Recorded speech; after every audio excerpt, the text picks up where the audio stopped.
السلام علیکم سامعین، آپ کے سامنے ایک اور ایپیسوڈ لے کر آئے ہیں بزرگوں کے قصے جو مختلف جانوروں کے ساتھ پیش آئے اور اس میں سے جو سبق ہم مسلمانوں کو اور انسانوں کو لینا چاہیے۔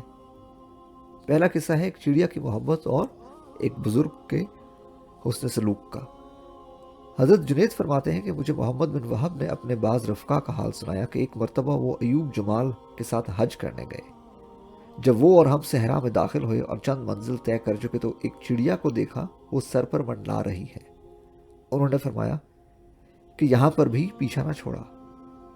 پھر انہوں نے روٹی کا ٹکڑا مسل کر ہتھیلی پر رکھا، جسے چڑیا نے آ کر کھانا شروع کر دیا۔ بعد ازاں ان بزرگ نے چولہوں میں پانی لیا اور اس کو پلایا، پھر فرمایا کہ اڑ جا۔ وہ اڑ گئی۔ اگلے دن پھر آئی، آپ نے وہی معاملہ فرمایا۔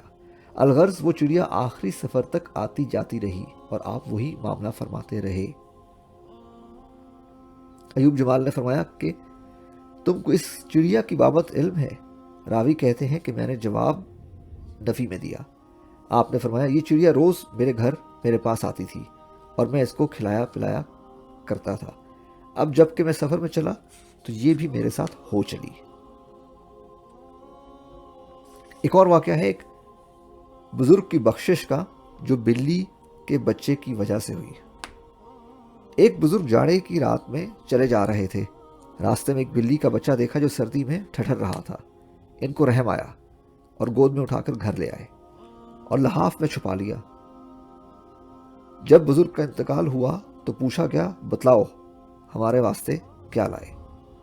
انہوں نے بہت سوچ سمجھ کر خیال کیا کہ امال تو میرے اس قابل ہے نہیں، تو ان کو میں کیا پیش کروں، لیکن الحمدللہ مجھے ایمان حاصل ہے، اس میں ریا وغیرہ بھی کچھ نہیں ہو سکتا، بس ایمان کو پیش کرنا چاہیے۔ اس لیے عرض کیا کہ میں توحید لایا ہوں۔ وہاں سے اعتراض ہوا، لیلۃ اللبن یعنی وہ دودھ والی رات بھی یاد ہے؟ اس میں ایک واقعہ کی طرف اشارہ تھا کہ رات ان بزرگ نے دودھ پیا تھا، ان کے پیٹ میں درد ہو گیا۔ صبح کو ان کے منہ سے یہ بات نکل گئی کہ رات دودھ پیا تھا، اس سے پیٹ میں درد ہو گیا ہے۔ حق تعالیٰ نے اس بات کو یاد دلایا اور توحید کی گرفت فرمائی کہ یہی توحید کا دعویٰ ہے کہ ہم کو چھوڑ کر تم نے دودھ کو مؤثر کہا اور درد کے فعل کو اس کی طرف منسوب کیا۔ اب تو بزرگ بیچارے تھرا اٹھے۔ پھر ارشاد ہوا تم نے اپنے دعویٰ کی حقیقت دیکھ لی، لو اب تم کو ایک ایسے عمل پر بخشتے ہیں جس کی بابت تم کو یہ وہم بھی نہ تھا کہ یہ موجب نجات ہو جائے گا۔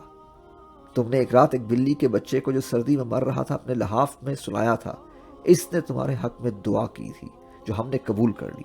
جاؤ آج اس بلی کے بچے کی دعا پر تم کو بخشتے ہیں۔ تم نے ہماری ایک مخلوق پر رحم کیا تھا تو ہم اس کے زیادہ مستحق ہیں کہ تم پر رحم کریں۔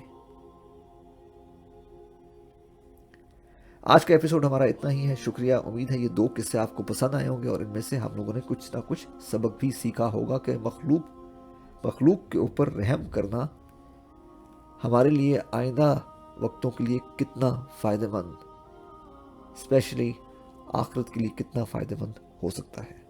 اپنا خیال رکھیے، چینل کو سبسکرائب کریں تاکہ آئندہ بھی یہ ویڈیوز آپ کے سامنے آتی رہیں۔ شکریہ۔